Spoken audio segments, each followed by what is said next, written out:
sería tolerada por la gran mayoría de los chilenos, ni por sus Fuerzas Armadas. La Unidad Popular consideró la guerra civil como recurso para alcanzar el poder total, una vez agotados los mecanismos electorales. Solo lo prueban su iniciativa, no desmentida, de montar un ejército paralelo y clandestino con la colaboración cubana y soviética. Consecuente con lo anterior, a partir del momento en que se accedió al poder, la Unidad Popular impulsó decididamente la creación de grupos armados formados por millares de extremistas, a quienes le proporcionó instrucción guerrillera y se dotó de armamento pesado internado clandestinamente al territorio nacional. Se amenazaba diariamente de hecho y de palabra a una civilidad casi inerme y cada vez más angustiada por este cuadro de guerra civil, hecho particularmente denunciado en forma mayoritaria por las mujeres de nuestra patria. El informe elude toda referencia a la vía armada como método de acción política, a través del inadmisible expediente de igualar lo que el expresidente de la República, don Eduardo Frei Montalva, calificó acertadamente como un verdadero ejército paralelo, impulsado por la Unidad Popular, con grupos de civiles de signo opuesto que procuraron organizarse para enfrentarlo. La Comisión tampoco alude a la importante circunstancia de que la Unidad Popular fomentó sistemáticamente el odio entre sus compatriotas. Su propósito revolucionario requería que los diferentes sectores chilenos se consideraran entre sí como enemigos irreconciliables, aunque fuesen vecinos de residencia, aunque laboraran en la misma empresa de la fábrica, e incluso aunque fuesen jóvenes que estudiaran en el mismo liceo, colegio o universidad.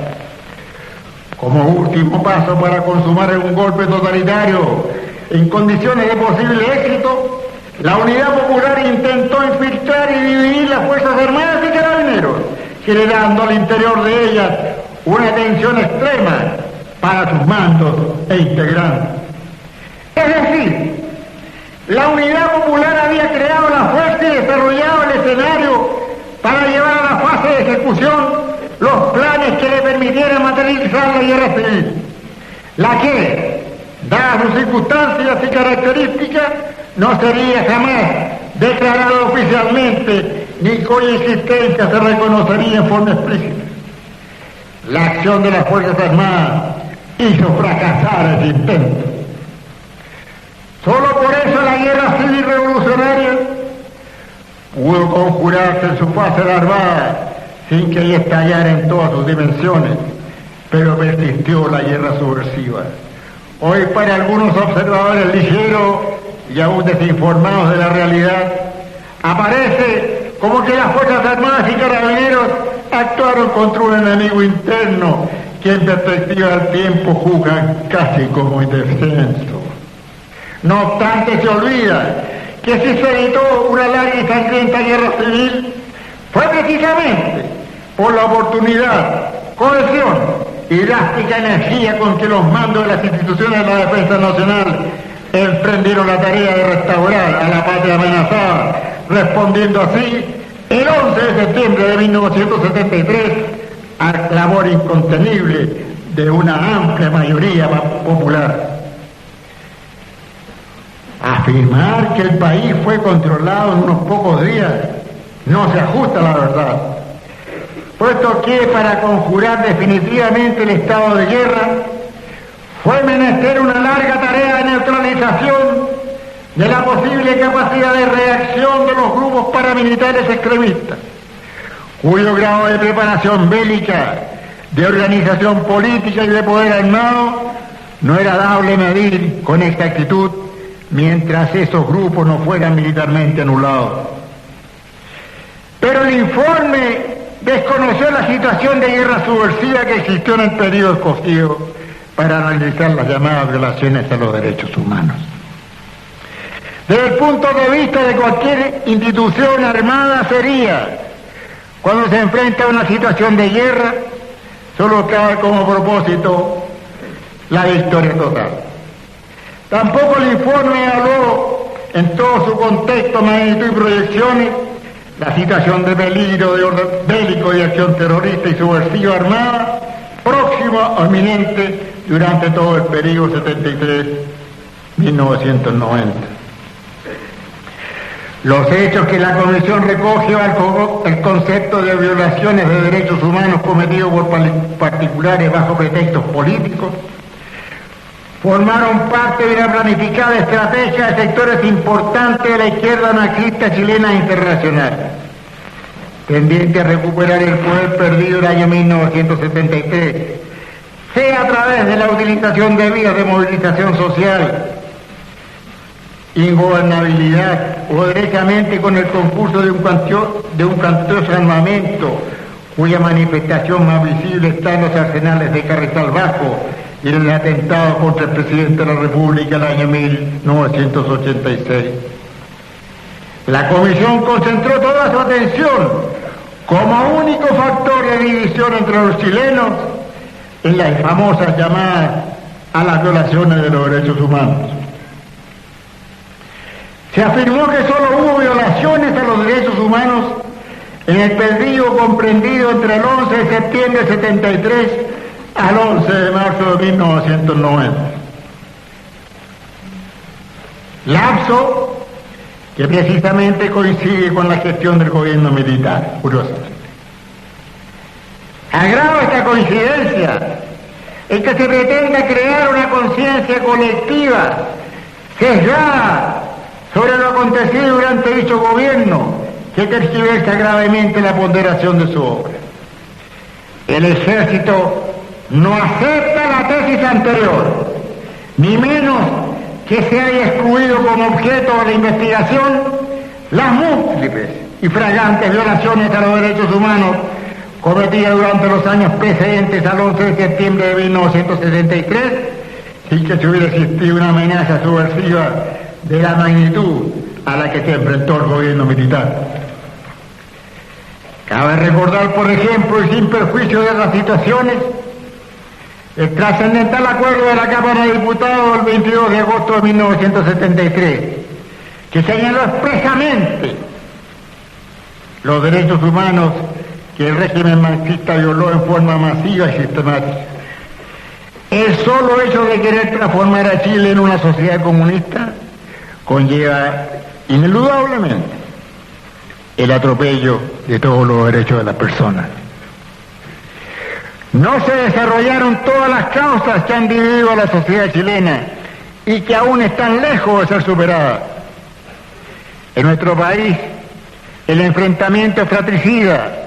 comenzó cuando el consenso fundamental de la sociedad se quebró por el afán de imponer sin concesiones ni transgresiones significativas visiones globales sobre la sociedad y el hombre.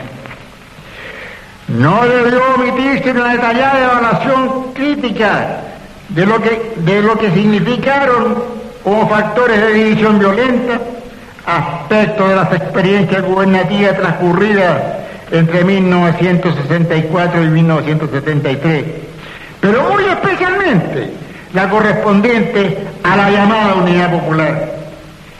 Esta última representó una agresión superlativa al orden institucional de la República, al sistema político, económico y social del país, a la identidad de la patria y a la seguridad nacional. Todo ello implicaba una amenaza a la paz y a la concordia entre los chilenos y a todas sus garantías y derechos fundamentales. En consecuencia, no son las denominadas violaciones de los derechos humanos atribuidas al periodo 1973-1990 la circunstancia conflictiva y divisoria de los chilenos. Es inaceptable que se presente como la verdad integral solo a la relativa a tales presuntas violaciones. También lo es pretender que la verdad sea aceptada por todos, so pena de recibir la imputación de estar actuando de mala fe. La realidad integral de amenaza a múltiples derechos legítimos que significó el régimen de la Unidad Popular no solo es antecedente insoslayable de lo acaecido con posterioridad al 11 de septiembre de 1973, sino que en sí misma representó un mal espiritual, material y cultural de la más alta envergadura y de la máxima nocividad para los valores y principios superiores y permanentes de nuestra nacionalidad. La situación no puede quedar reducida a un mero juicio histórico posterior, ni se salva con el solo mérito de vagas autocríticas. Ella debió haber sido objeto de un tratamiento análogo al recaído sobre las presuntas violaciones a los derechos humanos imputadas en el periodo 73-90. Tal enjuiciamiento aparece como indispensable, independientemente del periodo de gobierno militar, y aun cuando no hubiera ocurrido el 11 de septiembre de 1973, si es que se quiere exponer toda la verdad global, en términos de que efectivamente puede ser compartida por todos los chilenos.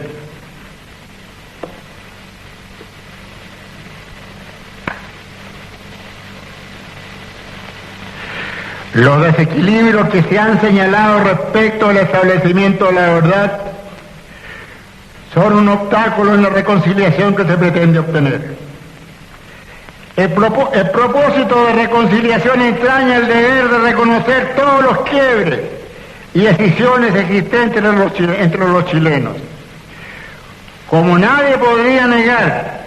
según lo antes expresado, que la presunta violación de los derechos humanos no es la única causa de tales quiebres. No podrá alcanzarse una paz general y sólida si no se analizan y enjuician todos dichos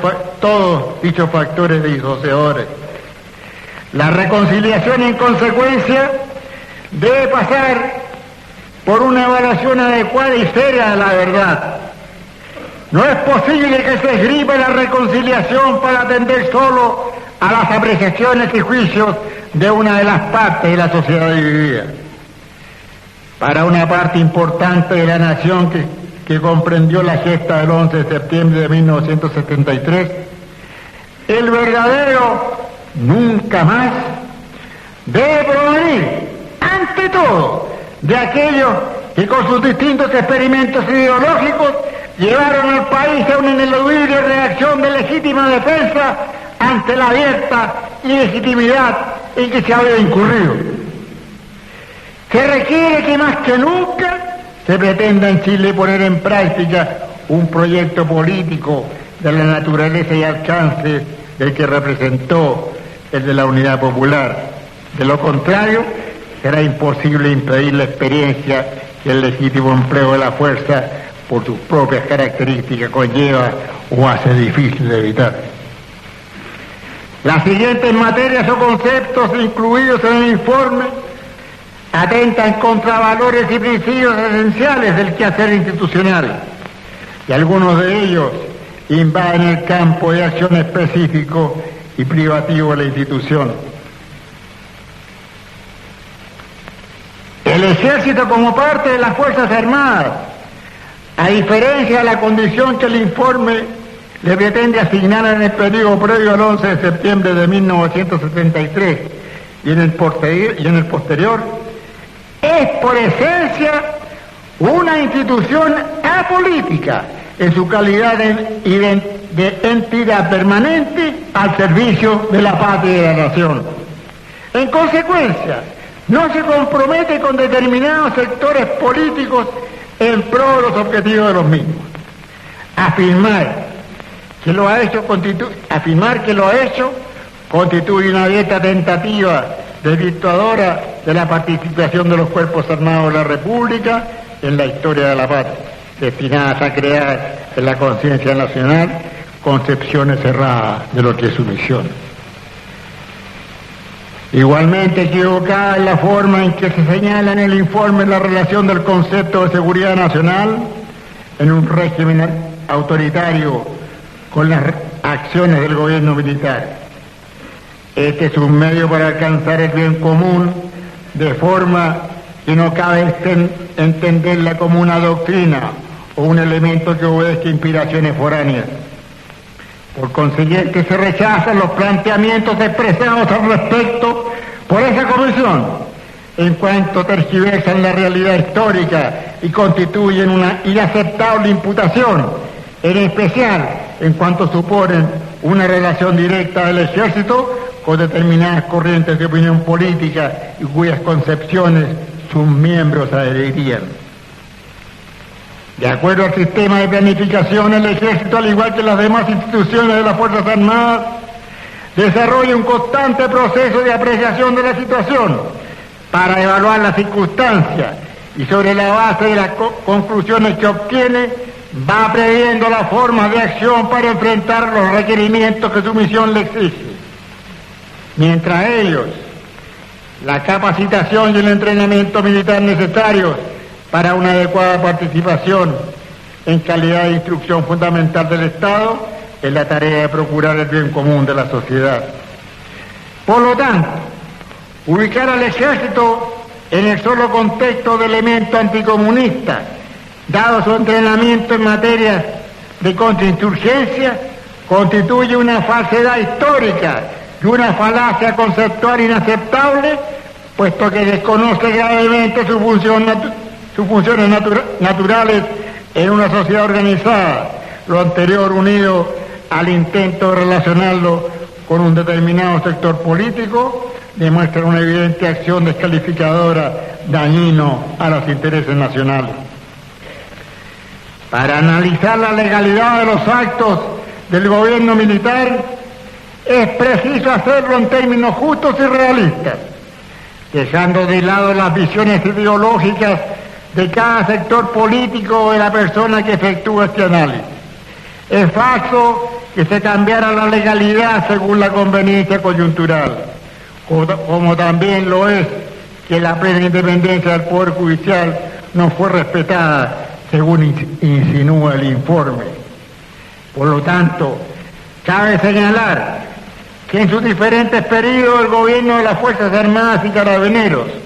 desde el punto de vista jurídico, introdujo las modificaciones constitucionales y legales que fueron imprescindibles para llevar adelante, en primer lugar, un proceso de reconstrucción nacional. Posteriormente, para someter a las urnas un orden institucional democrático y, dada la aprobación popular mayoritaria, ponerlo en práctica. Y finalmente, para alcanzar la consolidación de la plena democracia, conforme al compromiso asumido el 11 de septiembre de 1973. Por lo anterior, la institución no puede compartir juicios falsos y tendenciosos emitidos a esos respectos.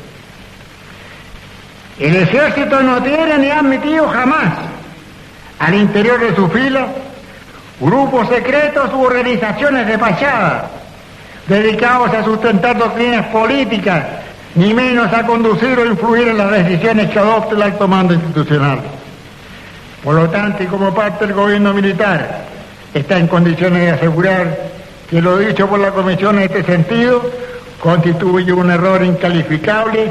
y aún más ofensivo para él. La institución estima imprescindible que se tenga en cuenta la vigencia del estado de guerra, declarado según el decreto ley número 5, no solo por haber definido profesional y competentemente su presencia a partir del 11 de septiembre de 1973, tal como se señaló con anterioridad, sino que amparado en los tribunales ordinarios, no cuestionaron la constitucionalidad del mencionado instrumento legal, según lo señala el propio informe.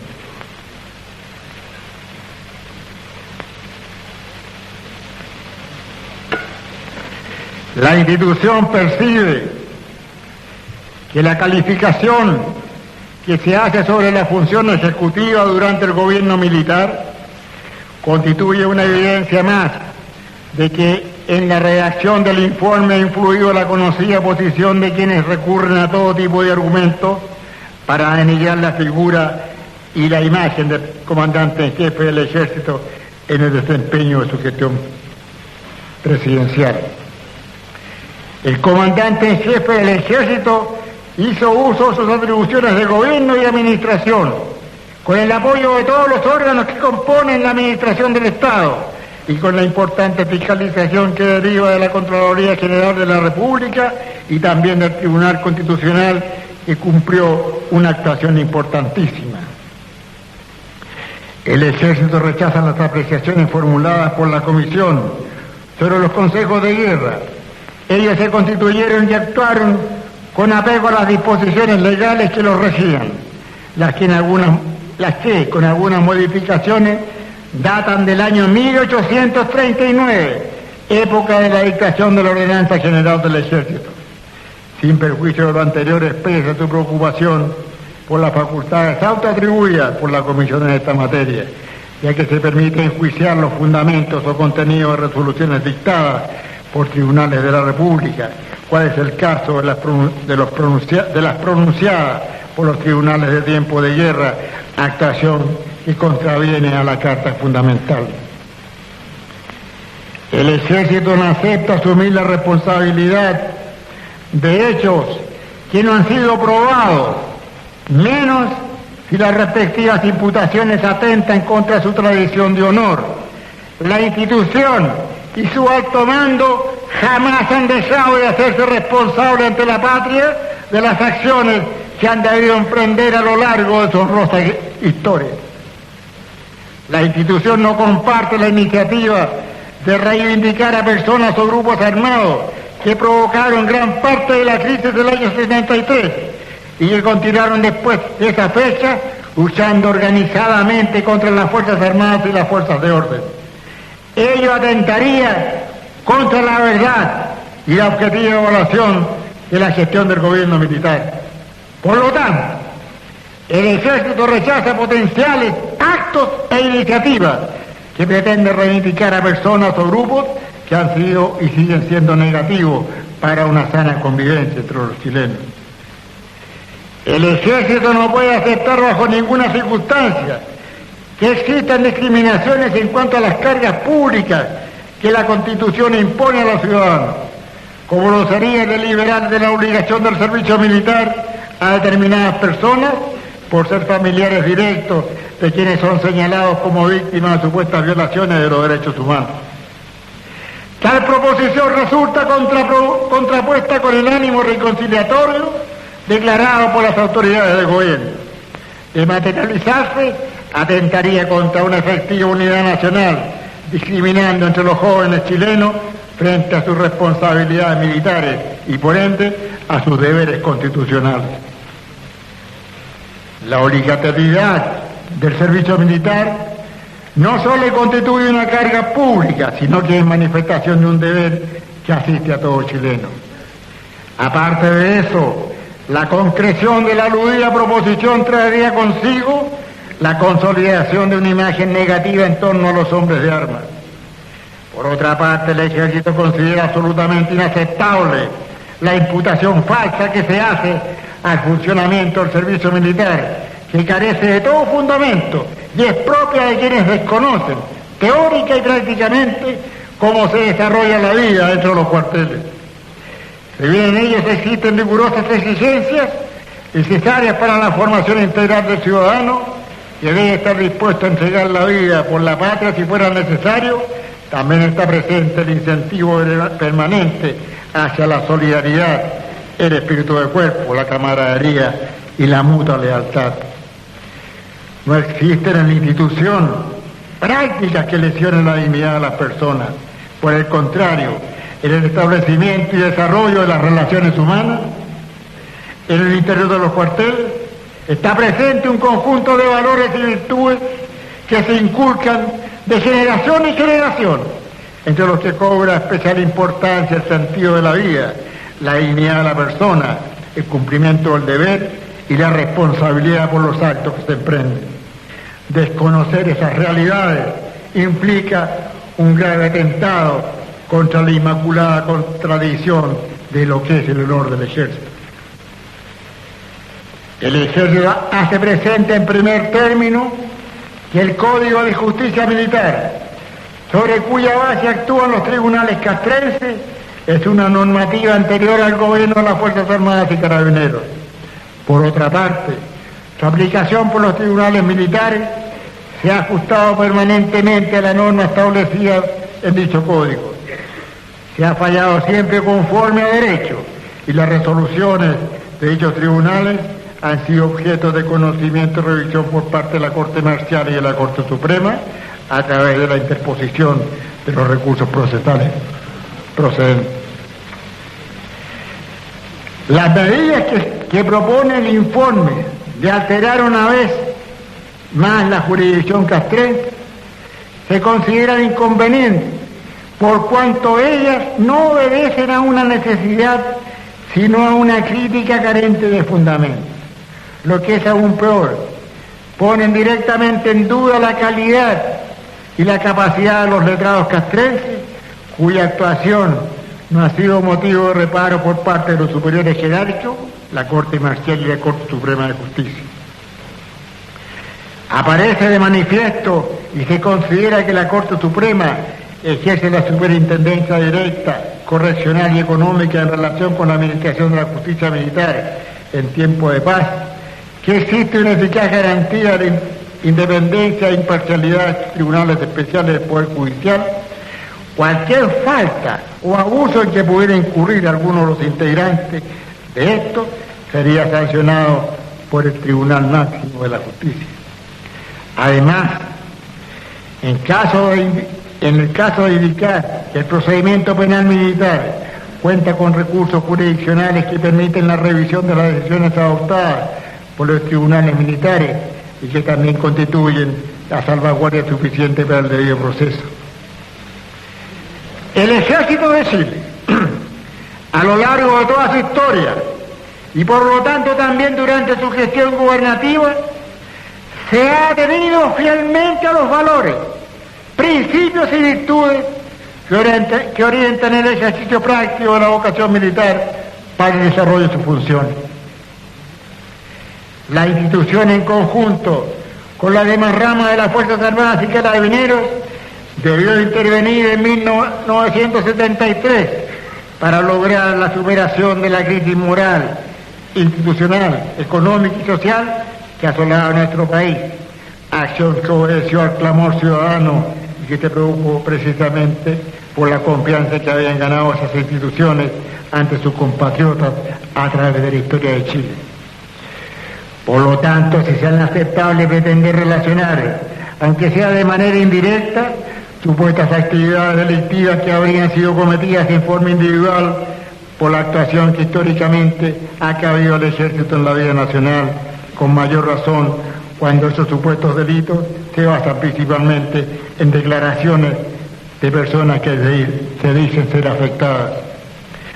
Lo anterior deja en claro asimismo que es absolutamente innecesario discurrir medidas para revertir una situación calificada de manera sesgada de la forma en que se consigna el informe. Al contrario de lo que se sostiene en el informe, la institución, en su programa de estudio, considera todos los elementos necesarios para la recta formación de sus integrantes y el perfeccionamiento de los mismos en las diferentes etapas de la carrera militar, incluyéndose sistemáticamente las asignaturas de ética profesional, educación física, educación cívica, legislación y reglamentación, en cuyos contenidos se da especial énfasis al valor de la vida, los derechos del hombre y sus deberes correlativos, y todo ello conforme a la centenaria tradición que inspira a nuestro ejército. A lo anterior se agregan además de otras asignaturas relacionadas directamente con el mejoramiento personal, aquellas que abarcan la formación de su intelecto, su parte espiritual, su moral y el razonamiento de aspectos relativos a la cultura general, son sólidas bases éticas y de concepciones cristianas.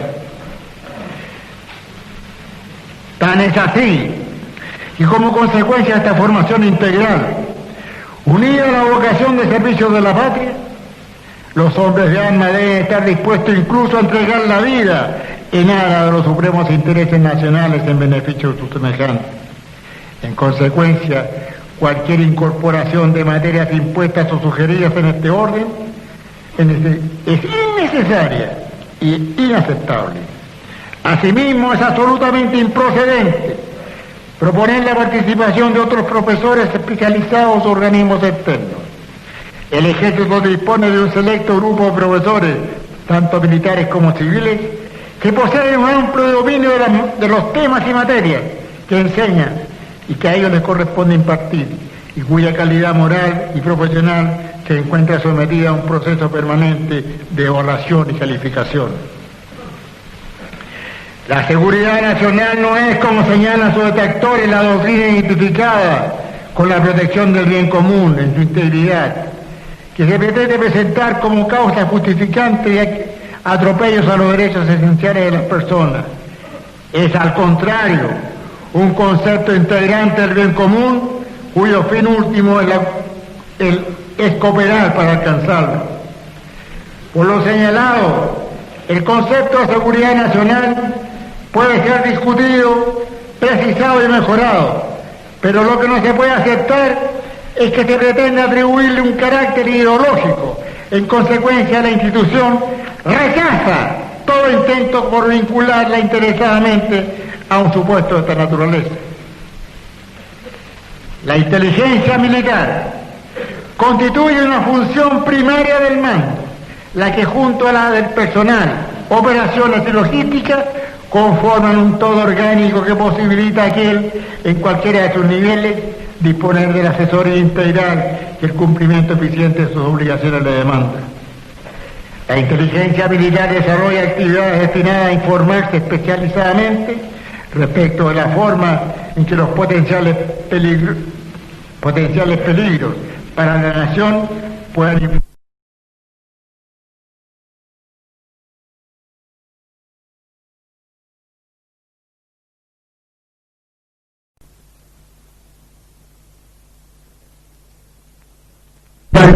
instituciones castrenses y en particular el Ejército, nada tienen que definir respecto a sus servicios. Los que están organizados de acuerdo a los requerimientos propios de sus tareas en beneficio de la seguridad y defensa nacionales. Se rechaza categóricamente el cuestionamiento que se hace de la aplicación del principio de la obediencia debida, como también a la formación que a propósito de ella se entrega a los integrantes del Ejército. Lo anterior,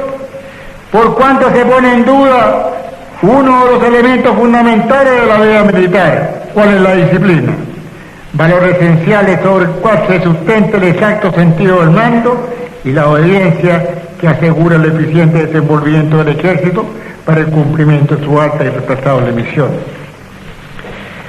No es posible concordar con la sugerencia del informe en cuanto a que es necesario promover una mayor integración de los miembros de las Fuerzas Armadas y Carabineros, así como también de su familia, a la sociedad chilena, puesto que en los últimos años su participación se ha intensificado en aquellos espacios que le son posibles de acuerdo a las normas constitucionales legales. Se destacan labores sociales voluntarias y comprometidas con los sectores de menores recursos, efectuadas generosamente por las mujeres de los soldados en beneficio de sectores de menores recursos a través de las fundaciones SEMA Chile, jardines infantiles, ayuda a la comunidad y otras organizaciones similares. La institución ha manifestado reiteradamente frente a denuncias de particulares en el sentido de pudiese tener conocimiento del eventual paradero de personas desaparecidas o fallecidas que no poseen antecedentes de tal naturaleza. Por lo demás, tal como el Ejército lo expresó al señalar sus aprehensiones frente al funcionamiento de la Comisión, la institución ha colaborado en todo lo posible dentro del marco de la Constitución y las leyes. Los antecedentes proporcionados a ese organismo son todos los que tiene el Ejército al respecto, y nada más. En consecuencia, el Ejército rechaza categóricamente la duda sembrada acerca de la voluntad de cooperación institucional, como también, lo que es más grave, que se persigue hacer creer que la institución oculta información por ser perjudicial a sus intereses o a su imagen. En la última parte del informe,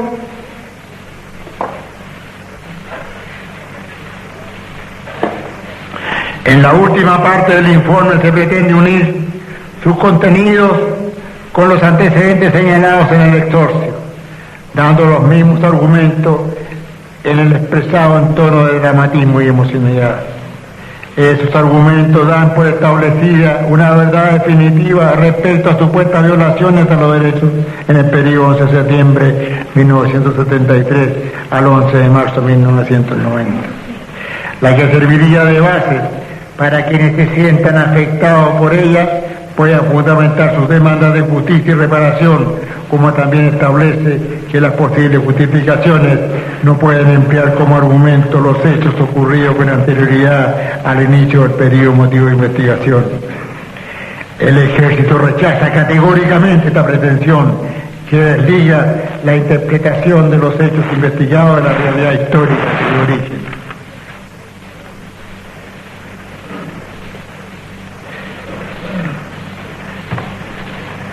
Señores oficiales, suboficiales, señores, el Ejército de Chile,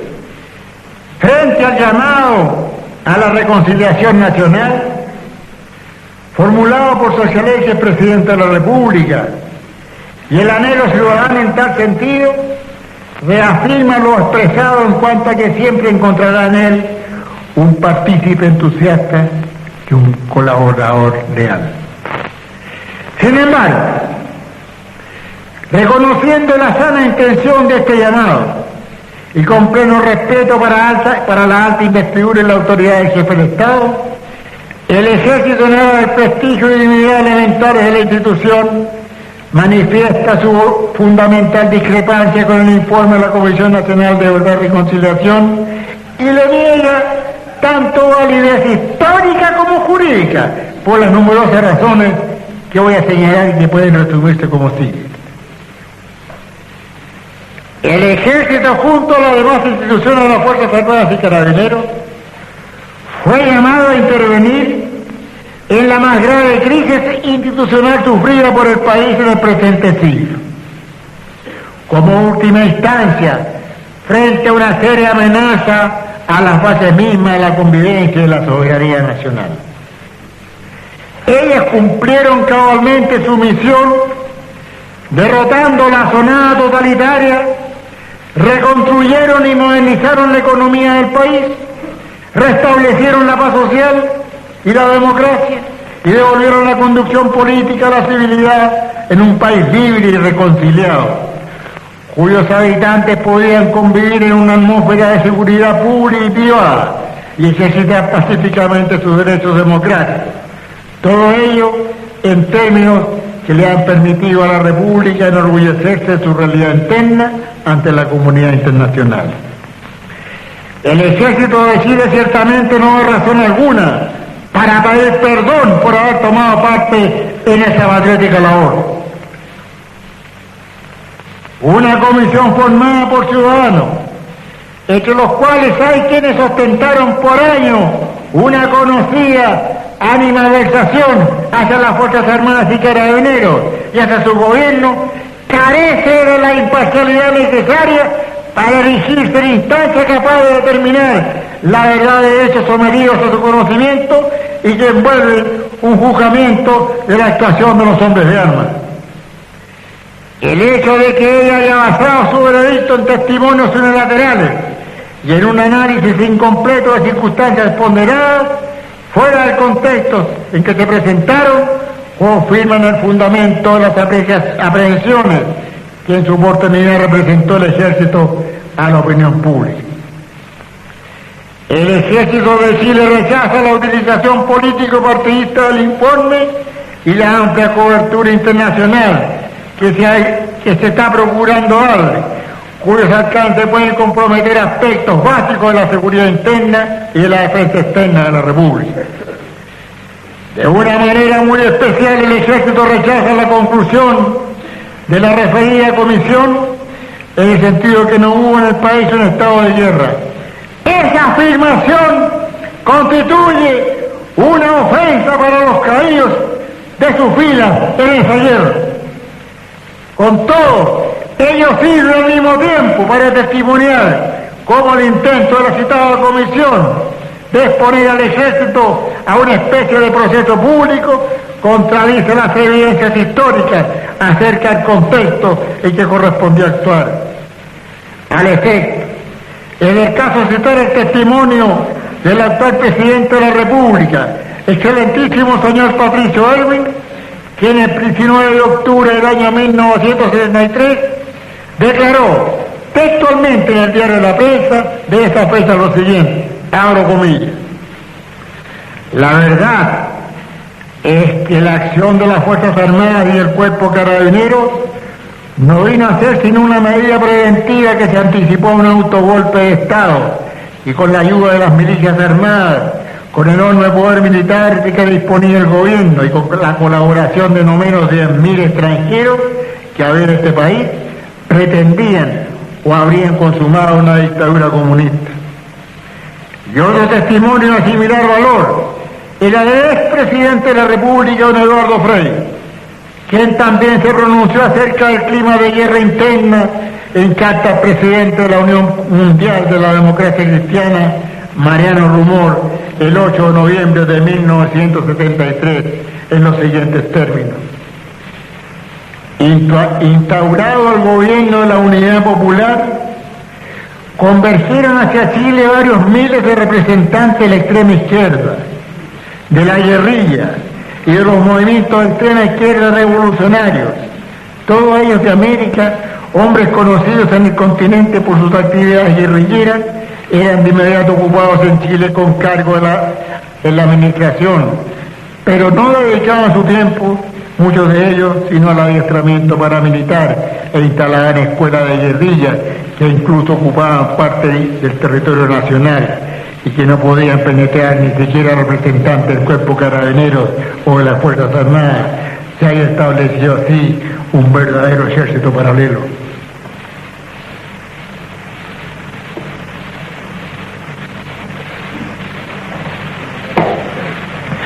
El ejército considera inaceptable que en el informe se proponga alterar o modificar aspectos que le son esencialmente privativos, sobre todo teniendo en consideración que tales sugerencias provienen de personas o entidades carentes de idoneidad técnica y profesional, como también del imperio, para pronunciarse sobre materias del ámbito de ciencia militar. El ejército no puede arrogarse el derecho de perdonar a los agresores de las víctimas de sus filas, pues cada miembro amigo de la familia afectada tiene en su corazón el recuerdo del peligro constante y el ataque artero de los victimarios, y de la forma como cayó su camarada, su padre, su esposo, su hijo, su hermano. Pero sí puede ser la superioridad pedir a la familia de los caídos, en el cumplimiento del deber, que por sí misma pronuncie sus particulares actos de perdón como una manera de contribuir a una genuina reconciliación. El ejército repudia la campaña para presentarlo haciendo objeto de castigo o abrevios inhumanos a personas inocentes. Es cierto que en la sucia guerra desatada por el extremismo pudieron darse situaciones indeseables e imprevisibles, pero también lo es que una táctica conocida de la subversión es la de vocear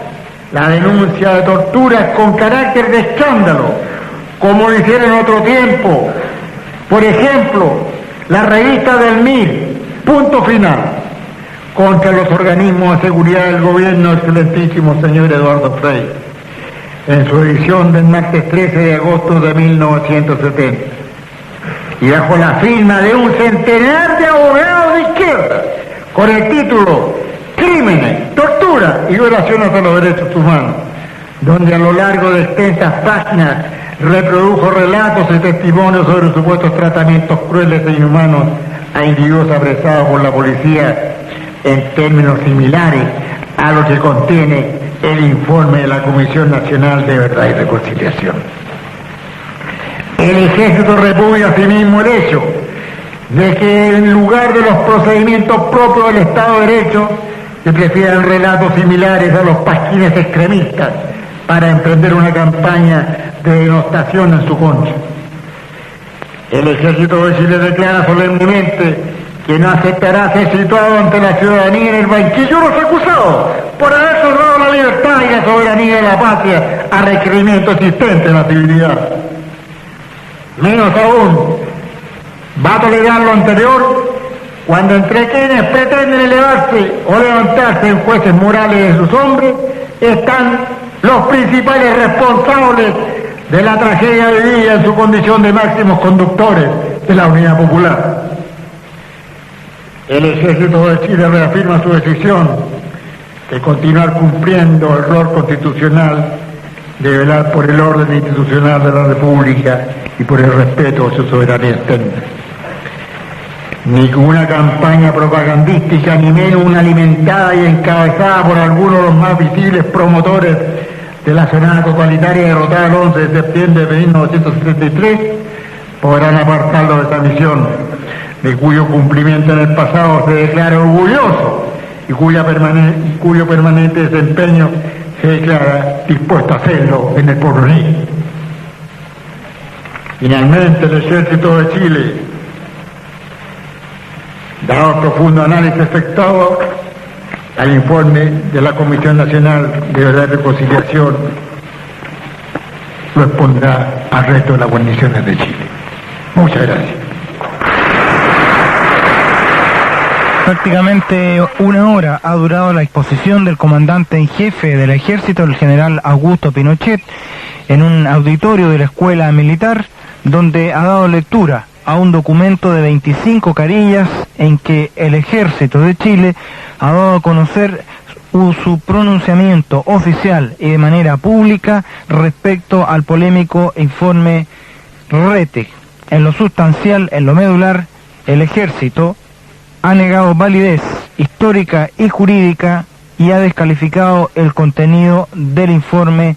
elaborado por una comisión de juristas, como ya lo conoce el país. También